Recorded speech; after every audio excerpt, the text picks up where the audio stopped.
The last song in the snow fell like silent tears from the sky. It covered the land in white, cold sheets. The wind howled like a wild animal, biting anything it touched. In the middle of this frozen world, an alien mother sat, holding her small child close to her chest. She was thin. Her skin, once a glowing blue, had faded to a pale gray. Her clothes were torn and frozen stiff. She had no shoes. Her toes had turned dark.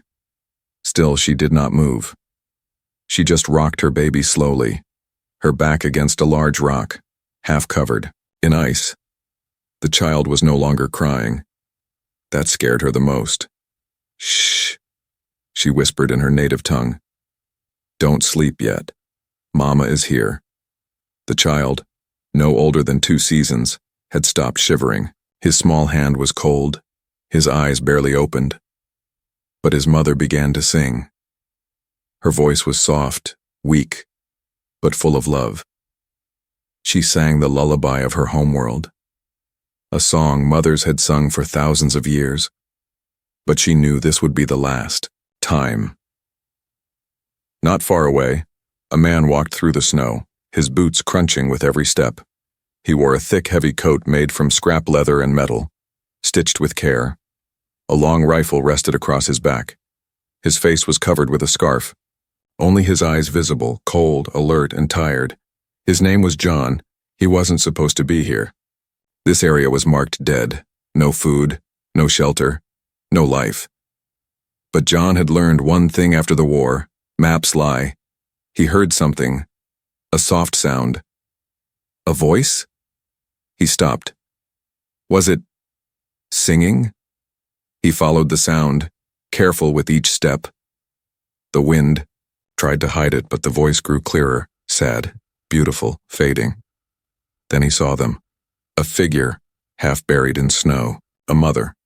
A child. Alien. But not a threat. John slowly lowered his rifle. He stepped closer. The mother saw the shadow first. She turned her head weakly. Her tired eyes widened. A human. She tried to stand, but she had no strength. She held her child tighter, thinking the human had come to take the baby or hurt them. She bared her sharp teeth, though her body shook. "Stop," John said, raising his hands. "I'm not here to harm you." She didn't understand the words, but his tone. It didn't sound like danger. Still, she held the child and kept singing, her voice now shaking, tears freezing on her cheeks. John took off one of his thick gloves and bent down. He reached toward the child. The mother hissed weakly, but he ignored it. He touched the child's forehead. Ice cold. He checked the pulse. Faint. "Damn," he muttered. He opened his coat and pulled out a small metal flask. He poured a bit of warm liquid into a cloth and gently rubbed it on the child's face. The baby moved. Barely. But it moved. The mother gasped. John looked at her and nodded. "We can save him," he said softly, though he knew she didn't understand. "But not if we stay here." He took off his heavy coat and wrapped the child inside it. Then he looked at the mother. She was losing consciousness. "Come on," he said. "Get up." She blinked slowly, hearing only strange sounds. But then, he touched her shoulder, not roughly, gently, like she was not an enemy. She had not felt kindness in a long time. With effort, she stood. Her legs almost gave out, but John caught her. "Let's go," he said. "Stay with me." He carried the child in one arm and helped the mother walk with the other. The snow pushed against them, the wind screamed. But John kept going, step by step. Hours later, they reached a hidden shelter built under a metal ruin. He kicked open the frozen door and helped the mother inside. She collapsed on the floor.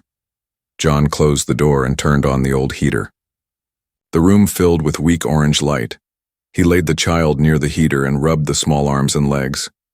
The mother crawled closer, eyes wide, watching everything he did. John handed her a piece of protein bar. "Eat," he said. She looked at it, then took a small bite. Her eyes welled up with tears. He took out a blanket and covered her and the baby. The wind howled outside, but inside, it was quiet. John sat down against the wall. He looked at the alien mother and child. He had lost his own daughter once. Long ago. Now, maybe, just maybe, he could save someone else. And in the stillness of that shelter, as the snowstorm raged on, the alien mother whispered the last line of her lullaby once more. But this time, with hope. The human who shouldn't be here.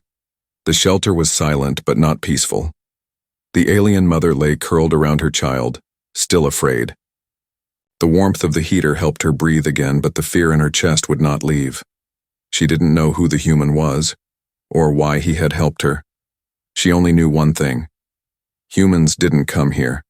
Not to this dead place. Not for her kind. And yet, he had. John watched the mother with tired eyes. He sat on a metal crate, cleaning his rifle out of habit, not need. The weapon hadn't been used today. He was still surprised by that. He looked at the child, wrapped tightly in his coat, lying between the mother and the heater. The baby's color was slowly returning. Weak, but alive. Damn lucky, John whispered. Both of you. He didn't know their names, didn't know their language. But the mother's eyes had said enough. She had not trusted him. Not yet. He didn't blame her. The mother's name was Yelri. She had come from a small village far north. The village had been destroyed in the last attack. By raiders, not by humans. Her people were scattered. Some dead, some taken. She had run with her child for 3 days. No food, no help. Just snow and pain. When she had finally sat under the rock to sing her last lullaby, she thought the stars would be the only ones to hear her voice.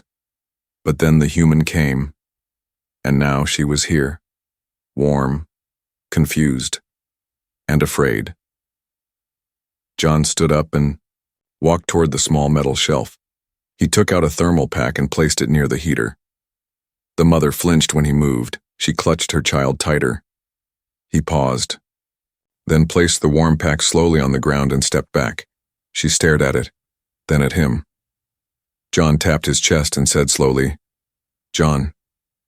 He pointed at himself again. "John." The mother blinked. Her voice was dry, her throat sore, but she whispered, "Yel-Ri." John smiled a little. "Yel-Ri," he repeated. It was the first small bridge between them. Later that night, as snow beat the shelter roof, John checked a small metal box, his old communicator. It was broken, but the power light blinked, weak, dying, but not dead. He tried sending a signal. A pulse went out. No reply. "Figures," he muttered. He didn't want rescue for himself. He had been alone for too long, but now with Yelri and the baby, things were different. He couldn't let the child die. Not again. The child coughed in the night. Yelri sat up fast and held him close. John came over with a wet cloth, offering it without a word.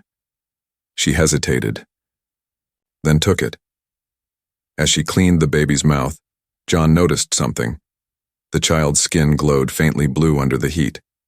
Soft, pulsing light. Not normal. Not for any alien John had seen before. He stared for a long moment. Yelri noticed. She pulled the baby away quickly, eyes hard. John raised his hands. "It's okay. I won't hurt him." She didn't understand, but she saw he wasn't trying to take the child. Slowly she relaxed. But John couldn't stop thinking. That glow. He had read about this before. Only rare alien bloodlines had it. Especially those with healing properties, which meant the child wasn't just unique, he was valuable, and dangerous people would want him. Outside, miles away, a drone passed overhead, silent in the sky. It scanned the land below and caught the faint heat signal of John's shelter. The drone sent a signal, and someone answered. Back in the shelter, Yelri fell asleep holding her child. For the first time in days, her sleep wasn't filled with fear. John sat awake, rifle by his side, staring into the heater. His face was calm, but inside, he was making a choice. He had already failed once. He wouldn't fail again. Fire in the ice. The heater hissed softly in the dark shelter. Orange light flickered on metal walls, on tired faces, and on the silent child resting between his mother and the human. Outside, the snowstorm screamed like a dying world. But inside, something warm had begun to grow, a fragile trust. Yelri opened her eyes first. She didn't remember falling asleep. Her muscles were sore, her hands stiff. But her child was still breathing, still alive. And the human? He was sitting in the corner cleaning a weapon, always watching, always alert. John had barely slept. His mind kept flashing back to a little grave under the trees, a child that wasn't saved in time. Now this one had a chance. He wouldn't lose him too. He looked at the mother. She was awake. She didn't speak, but her eyes didn't carry the same fear anymore. She didn't hide the child when he moved. That meant something. He nodded at her and turned to the small, cooking unit. Breakfast, he said quietly. Yelri didn't understand the word, but she understood the smell. Food. Real food. Her stomach growled loud enough that she blushed. John chuckled softly and placed a warm, sealed pack beside her. She looked at him, then unwrapped it carefully. The scent made her eyes tear up. She fed her baby first. He sipped weakly, but he drank. Then she ate. Every bite felt like life coming back. John didn't eat. He simply watched. And for the first time, she smiled. Small, but real. Then the wind changed. John noticed it first. A low thump outside. A strange hum. He stood up quickly, grabbing his rifle. His body moved on instinct. Yelri looked up, confused. He signaled for silence. Another sound. Crunching snow. Footsteps. Yelri froze. She pulled her child close. John moved to the door. He peered through the old crack in the wall. There, moving shapes. Tall, heavy. Not human, not friendly. John cursed under his breath. Trackers, he whispered. The door shook suddenly. Boom, Yelri screamed. John turned. Stay with the kid. Another bang. He pulled out a metal charge from his belt, placed it beside the door, and ducked back. The door burst open. A clawed figure stepped in, eyes glowing red, mouth full of teeth. It roared. Then the charge exploded. Bang! Fire lit up the room. John fired twice. The beast fell. Another came. Yelri screamed again, shielding the baby. John threw himself between them and the monster, blasting it with heat rounds. Flames hit the beast's side. It screamed in pain and stumbled back. John pushed the door shut again and locked the metal bar. Everything went quiet. Smoke filled the room. John coughed, dragging the beast's body aside. Yelri stared at him. Her whole body was shaking. She had never seen such violence, such fire. And yet, the human had stood in front of her, protected her, risked himself. Why? He looked at her. You okay? He asked softly. She didn't understand, but she nodded, and for the first time she believed something she never thought possible. This human was not a monster. John sat down hard, breathing fast. That wasn't random, he muttered. They were looking for something. His eyes landed on the glowing child, not something, someone. Far above, the drone's signal had been received. More creatures were coming. John knew the storm outside wasn't the only danger anymore. They would have to move. Soon. But for now. The fire burned, and the shelter for one more night still stood. Monsters don't knock. The night was thick and heavy. Snow still fell, but it was quieter now. Too quiet. Yelri sat in the corner of the shelter, her arms wrapped tightly around her child. His tiny chest rose and fell softly, his glow a little brighter now. Warmth returned to his cheeks. Life, slowly, coming back. But outside, something else had awakened. John cleaned the burn marks near the door, his jaw tight. The creatures that attacked earlier were no accident. They didn't just smell weakness, they were sent. He had seen this pattern before, back during the last planetary sweep. When soldiers didn't ask questions, when aliens with rare traits went missing. And now that same scent was here again, hidden behind tooth and claw. Yelry watched him from across the room. She still didn't speak his language, but her eyes said enough. Fear was rising again. But this time, not because of him, because of what was coming. A sudden thump shook the shelter. Thud. John stood up instantly, gun in hand. Thud. Thud. He moved slowly to the door, motioning for silence. Yelry held her breath. Even the baby seemed to sense it. Eyes, blinking open, glowing gently under the blanket. Then came the noise. Not a knock, a slam. Something big was outside. Then, silence. John opened a small scanner on his wrist. It flickered weakly, but the reading was clear. Movement just outside the shelter, larger than anything he'd seen yet. The metal door groaned as a heavy claw dragged across it. Yelry whimpered. She placed her hand over her baby's mouth. John took position beside the door.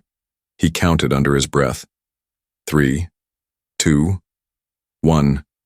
Boom. The wall cracked, not the door. Something came through the side. A beast, taller than the others, covered in armor, red eyes, sharp fangs, and in its hand, a human helmet, burnt, bloody. John fired immediately. The bullet sparked against its shell, no effect. Yelry, run, he shouted, forgetting she couldn't understand. But she moved anyway. Instinct. She slid behind crates with the baby. The monster rushed forward. John rolled, fired at its feet, then leapt for the flamethrower unit stored behind the broken panel. The creature roared and charged. Yelry screamed. Then came fire. A blast of burning gas lit up the room. The beast howled as flames wrapped around its face. It clawed wildly, crashing into the wall, smashing the heater. The lights flickered. The baby cried. Yelry rushed to shield her child again. John dropped the empty canister and grabbed a metal pipe from the ground. He swung with all his strength. Crack! Right into the creature's jaw. It fell back, not dead, but stunned. John didn't wait. He pulled a bag from under the floorboard, tossed 2 heat packs inside, and turned to Yelry. We're leaving, he said. His tone was sharp, urgent. She nodded, even without understanding the words. She understood survival. Snow blasted their faces as they pushed out into the storm. Yelry wrapped the child tightly and held onto John's coat. He guided her through the dark, icy world. Behind them, the shelter door creaked open again. The monster stepped out, burned but alive. And it wasn't alone anymore. Hours passed. They didn't stop. Through ice fields, over frozen rocks. John's boots left deep marks in the snow, but he didn't slow down. Yelry stumbled once. He caught her. The baby whimpered. John gave him his scarf. They were cold, exhausted, but not giving up. Finally, they found a cave, hidden behind a thick wall of ice. John melted a small path inside using the last of his flame cells. They crawled in. Safe. For now. Yelry collapsed, holding her baby. John sat at the cave entrance, rifle ready. Eyes open, heart pounding. Behind them was a shelter. Ahead of them, an unknown path. But one thing was certain. Monsters don't knock, they break through. And next time, John would be ready. Trust in a dying world.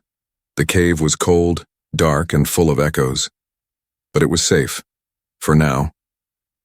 Yelry sat near a glowing rock that gave off gentle warmth.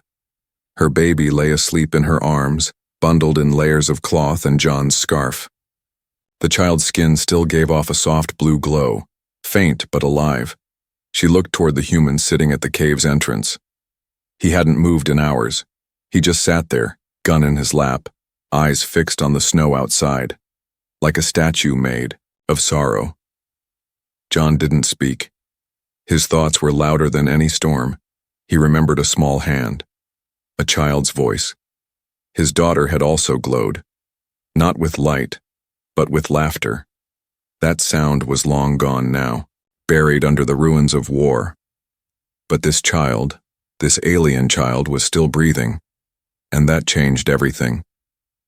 Yelri stood up slowly and walked toward him. Her feet were bare, her steps silent. John looked up as she came near. She hesitated, then sat beside him. For a long moment they said nothing, only the wind spoke. Then Yelri pointed to herself. Yelri, she said again. John nodded. Yelri. She placed her hand over her heart, then gently touched the child's head. Tulin, she whispered. Tulin, John repeated. Then he placed his hand on his chest. John. She smiled. This time, it wasn't small. It was real. John looked at her hand, wounded, dry, and cracked. He pulled out a small healing gel and reached for it. Yelri flinched. John paused.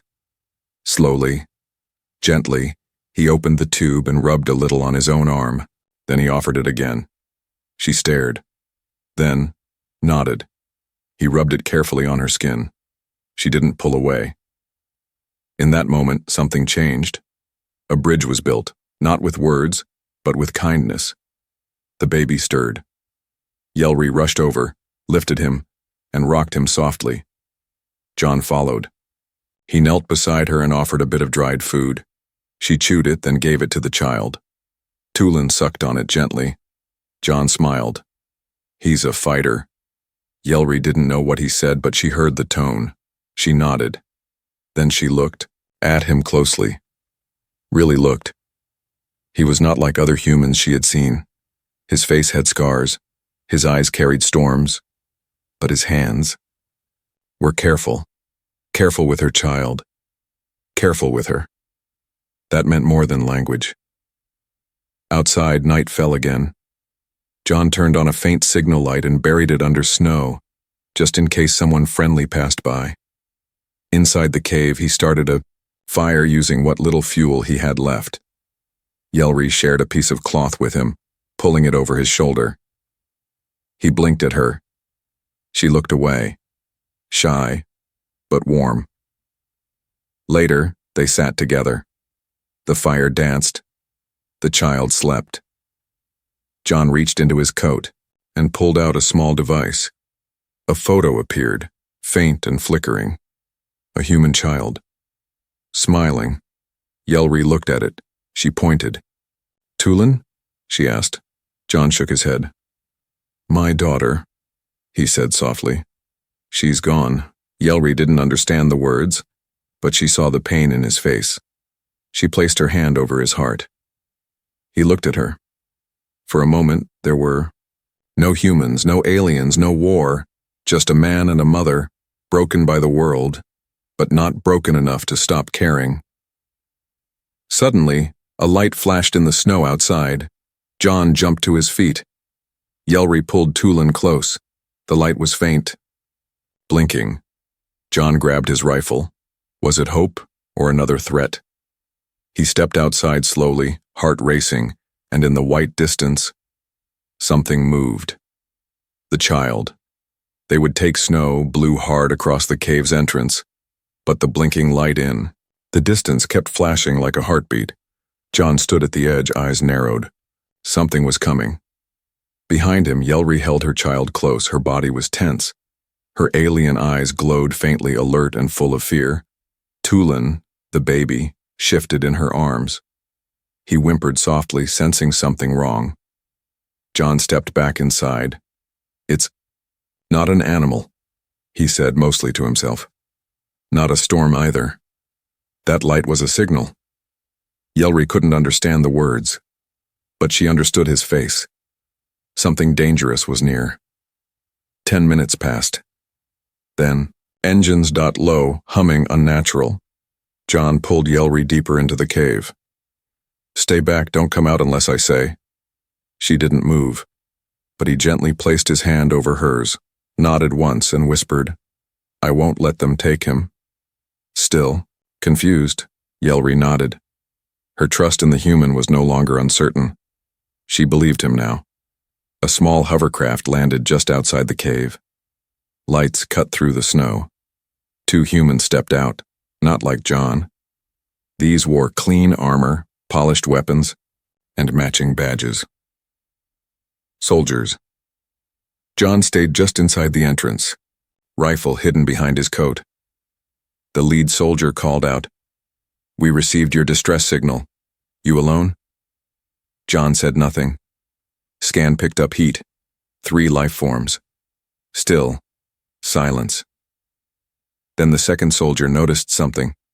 A faint blue light. Glowing from behind John's legs. The child. Step aside, the leader said. You know the protocol. That child is flagged. John's voice was calm. He's not a threat. He's just a baby. That baby has regenerative blood. The soldier replied coldly. You want to help him? Hand him over. HQ will take care of the rest. I've seen what HQ does, John said darkly. You think I'm stupid? The soldier raised his weapon. This isn't a request. Yelry heard the voices. She stood up, holding Tulin tightly, heart pounding. She peeked around the corner. She saw 2 humans, not like John. Their faces were hard, cold. One of them stepped forward. Then, John fired. A warning shot hit the snow near the soldier's boot. Next one won't miss, John growled. Don't be a hero, the soldier shouted. I'm not, John said. I'm a father who failed once. I won't fail again. Suddenly, a flash grenade rolled into the cave. Bang! Light and sound exploded. Yelry screamed, falling back. John rushed in, coughing, eyes burning. 2 soldiers stormed inside. One grabbed Yelry by the arm. The other reached for the child. But Tulin's glow flared, bright, blinding blue. A wave of heat burst out. The soldier screamed. His hand burned as if by fire. He dropped the child. John tackled him, slamming him into the wall. The second soldier aimed at Yelry, but she bared her claws and leapt like a wild animal, knocking the gun away. John picked up Tulin and shouted, Go!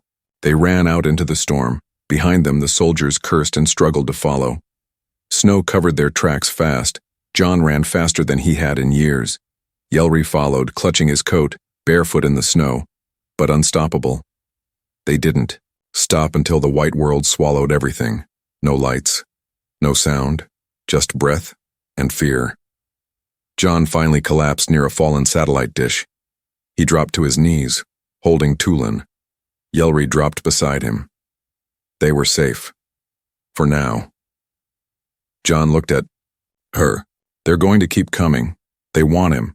They don't care if you or I get killed. Yelry reached out and touched his chest. No, she whispered. No give. John stared. She'd spoken in his language. Just a little. But it was clear she would fight too. She would not give up her child. Not to anyone. In the silence, Tulin reached up and placed a glowing hand on John's cheek. Warmth spread through his skin. Not just healing. Hope. John closed his eyes. Whatever happened, next, he would fight for them, even if it cost him everything. Her last lullaby wasn't the end. Snowflakes drifted down like feathers from a torn sky. The storm had weakened, but not ended. Cold still ruled the land. Death still hunted. But inside a collapsed satellite dish, half buried in ice, life held. Yelry rocked her child gently, whispering soft words in her language. Her voice was cracked, but not like before. This wasn't a goodbye. It was a promise. Her lullaby wasn't the last anymore. It was just the beginning. John sat outside the shelter, wrapped in his coat. His rifle lay across his knees. His breath came out in thick clouds. He hadn't slept. But he had made peace with something deep inside. He was no longer alone. He had found something worth fighting for, and maybe, something worth living for. The scanner on his wrist beeped, just once. A ship. Coming fast, not a threat, a rescue signal. But John didn't move yet.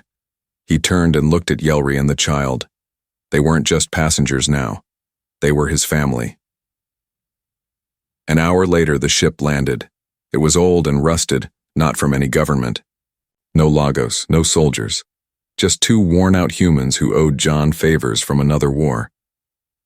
They looked inside the shelter, saw the alien woman and her glowing child, and didn't ask questions.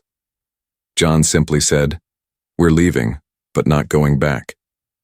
They nodded. Yelry hesitated as she stepped into the ship. This was her first time inside a human vessel. John held her hand, steady and firm. Tolan stirred in her arms, eyes blinking in the warm cabin light. The engines roared, snow blew back, and the past was left behind. Days passed in quiet space. The stars stretched across the window like endless lights. Yelry sat in the corner room of the small ship, watching her son sleep peacefully. His color had returned. His glow was steady. She had food now, warm water, clean clothes. But more than that, she had safety. For the first time since her village was destroyed, she was not surviving. She was living. John came in holding a small item, a handmade necklace. It was simple, just cloth and metal bits tied together. He handed it to Yelry. "For him," he said. "From both of us." She took it slowly. Her fingers touched his. Then for the first time she leaned forward and rested her head on his shoulder. John didn't move. He didn't need to. Later that night, Tolan began to hum. Not speak, not cry, but hum. A soft glowing sound from his chest. John sat up in the pilot chair. "Is he singing?" Yelry smiled. She picked up her child and began to sing with him, the same song she had sung in the snow. But this time, there was no sadness, only peace. Somewhere far behind them, soldiers still searched. Files were opened, new orders were given, but they would not find them. Not this time. Because monsters may knock. But family? Family builds walls they can't break. Months later, on a hidden planet with green skies and twin suns, a small house stood near a quiet lake. A child with glowing blue hands played in the grass. An alien woman sat nearby, humming. A human man worked, on a solar panel. And in the wind, the last line of a lullaby danced across the fields. Not a goodbye, but a gift to the stars, because the mother who once sang in the snow had lived to sing again.